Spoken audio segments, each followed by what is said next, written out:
ನನ್ನೆಲ್ಲ ಕೇಳುಗರಿಗೆ ನನ್ನ ಆತ್ಮೀಯವಾದ ಸ್ವಾಗತ. ಇವತ್ತು ನಾನು ಒಂದು ಸುಂದರ ಮನಮಿಡಿಯುವ ಕತೆ ಜೊತೆ ಬಂದಿದ್ದೀನಿ. ಒಂದು ಶನಿವಾರ 6 ವರ್ಷದ ಪುಟ್ಟ ಮಗಳು ಸಿಂಧುಜಾ ತನ್ನ ತಂದೆಯನ್ನು ಪೀಡಿಸ್ತಾ ಇದ್ಲು. ಅಪ್ಪ, ನಾನು ಕೇಳಿದ್ದಿನ ಕೊಡಿಸ್ತೀರಾ ಅಂತ. ತಂದೆ ಹೇಳಿದ್ರು, ನೋಡು ಮಗು, ನಾನು ತುಂಬ ಶ್ರೀಮಂತನಲ್ಲ, ಚಿಕ್ಕದೇನಾದರೂ ಅಪೇಕ್ಷೆ ಇದ್ದರೆ ಕೇಳು, ಕೊಡಿಸ್ತೀನಿ ಅಂತ ಹೇಳಿ ತಂದೆ ಹೇಳಿದ್ರು. ಆಗ ಮಗು ಕಣ್ಣಲ್ಲಿ ಕಣ್ಣಿಟ್ಟು ಕೇಳ್ತು, ಅಪ್ಪ, ಇದು ಹೆಚ್ಚು ಬೆಲೆಯದ್ದೇನಲ್ಲ, ತುಂಬ ಕಡಿಮೆ ಖರ್ಚು, ಹಾಗಾದರೆ ಕೇಳು ಮಗು ಅಂತ ಅಪ್ಪ ಹೇಳ್ತಾನೆ. ಆಗ ಅಲ್ಲೇ ತಾಯಿ ಮತ್ತು ಅಜ್ಜಿಗೆ ಕುತೂಹಲ, ಏನು ಕೇಳ್ಬೋದು 6 ವರ್ಷದ ಮಗು ಅಂತ ಹೇಳಿ. ಹುಡುಗಿ ಎಲ್ಲರನ್ನೂ ತನ್ನನ್ನೇ ನೋಡುತ್ತಿರೋದನ್ನು ಅರ್ಥಕೊಂಡು ತಂದೆಯ ತೊಡೆಯ ಮೇಲೆ ಕೂತ್ಕೊಂಡು ತನ್ನ ಪುಟ್ಟ ಕೈಗಳನ್ನು ಅವನ ಕುತ್ತಿಗೆಯ ಸುತ್ತ ಬಳಸಿ ಮೆಲುವಾಗಿ ಹೇಳ್ತಾಳೆ, ಅಪ್ಪ, ನಾಳೆ ಭಾನುವಾರ ಅಲ್ವಾ? ಹೌದಮ್ಮ, ಭಾನುವಾರ.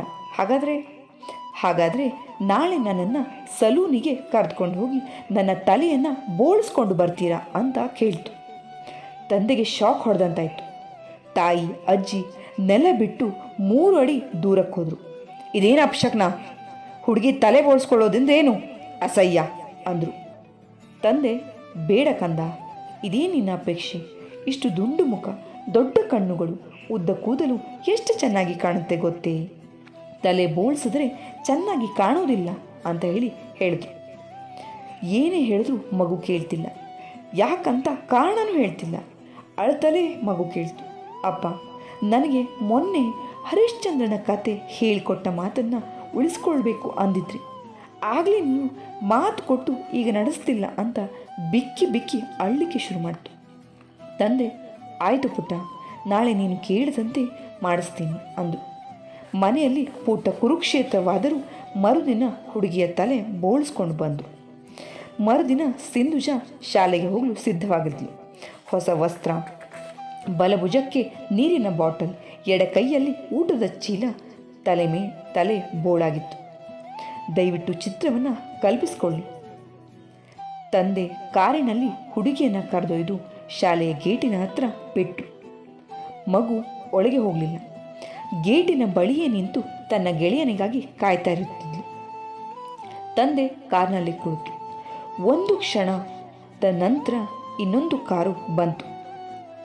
ಅದರಿಂದ ಒಬ್ಬ ಪುಟ್ಟ ಹುಡುಗ ಹಾರಿಕೊಂಡ. ಅವನದು ಅದೇ ಸಮವಸ್ತ್ರ, ಅಂಥದ್ದೇ ನೀರಿನ ಬಾಟಲ್, ಅಂಥದ್ದೇ ಊಟದ ಚೀಲ ಮತ್ತು ಅದೇ ಬೋಳು ತಲೆ. ಸಿಂಧುಜಾಳ ತಂದೆಗೆ ಆಶ್ಚರ್ಯ.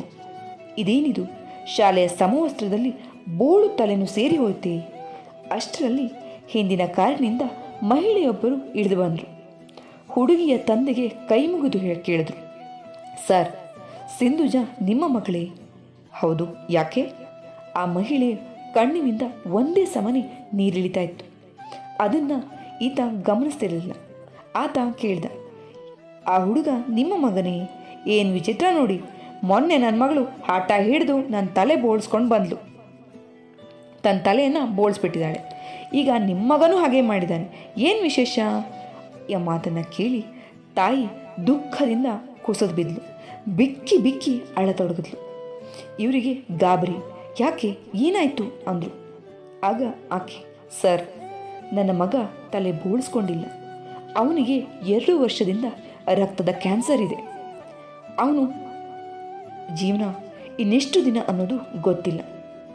6 ತಿಂಗಳಿಂದ ಕಿಮೋಥೆರಪಿ ಚಿಕಿತ್ಸೆಯಿಂದ ಒಣಗಿ ಹೋಗಿದ್ದಾನೆ. ಕೂದಲೆಲ್ಲ ಉದುರಿ ಹೋಗಿದೆ. ನಿಮ್ಮ ಮಗಳು ಸಿಂಧುಜಾ ದೇವತೆ ಸರ್. ನಮ್ಮ ಮನೆಗೆ ಅವಳು ಆಗಾಗ ಬಂದು ಉತ್ತೇಜನವನ್ನು ನೀಡ್ತಾ ಇದ್ಲು. ಅವನಿಗೆ ಶಾಲೆಗೆ ಬರಲಾಗುತ್ತಿರಲಿಲ್ಲ. ಆಕೆ ಮನೆಗೆ ಬಂದು ಶಾಲೆಗೆ ಬರುವಂತೆ ಒತ್ತಾಯಿಸ್ತಾ ಇದ್ಲು. ನನ್ನ ಮಗ, ನಾನು ಶಾಲೆಗೆ ಬಂದರೆ ಹುಡುಗರು ಕೀಟಲೆ ಮಾಡ್ತಾರೆ, ನನ್ನ ತಲೆಯಲ್ಲಿ ಕೂದಲಿಲ್ಲ ಅಂತ ಅತ್ತ. ಆಗ ಸಿಂಧುಜಾ ತನ್ನ ಪುಟ್ಟ ಕೈಗಳನ್ನು ಅವನ ಕೈ ಮೇಲೆ ಇಟ್ಟು ಪ್ರಮಾಣ ಮಾಡಿದ್ಲು, ನೀನು ಶಾಲೆಗೆ ಬಾ, ನಿನ್ನನ್ನು ನೋಡಿ ಯಾರು ನಗದಂತೆ ನಾನು ಮಾಡ್ತೀನಿ, ನನ್ನನ್ನು ನೋಡಿ ನಕ್ಕರೂ ಅಡ್ಡಿಲ್ಲ, ನಿನಗೇನೂ ಆಗದು, ಬಾ ಅಂತ ಒತ್ತಾಯ ಮಾಡಿದ್ಲು. ಆಕೆಯ ಒತ್ತಾಯಕ್ಕೋಸ್ಕರ ನನ್ನ ಮಗ ಮೊದಲನೇ ಬಾರಿ ಶಾಲೆಗೆ ಬಂದಿದ್ದಾನೆ. ಶಾಲೆಯ ಹತ್ತಿರ ನಿಂತಿದ್ದ ಸಿಂಧುಜಾಳ ಬೋಳು ತಲೆ ನೋಡಿದ ಕ್ಷಣ ನನಗೆ ಗೊತ್ತಾಯಿತು, ಇದು ಸಿಂಧುಜ ನನ್ನ ಮಗನಿಗೋಸ್ಕರ ಮಾಡಿದ ತ್ಯಾಗ ಅಂತ. ಅದಕ್ಕೆ ಸರ್, ಸಿಂಧುಜಾನ ದೇವತೆ ಅಂದಿದ್ದು ಅಂದರು ಆ ತಾಯಿ. ಸಿಂಧುಜಾಳ ತಂದೆಗೆ ಈಗ ಅರ್ಥ ಆಯಿತು ಆಕೆ ತಲೆ ಬೋಳಿಸ್ಕೊಂಡಿದ್ದು ಯಾಕೆ ಅಂತ.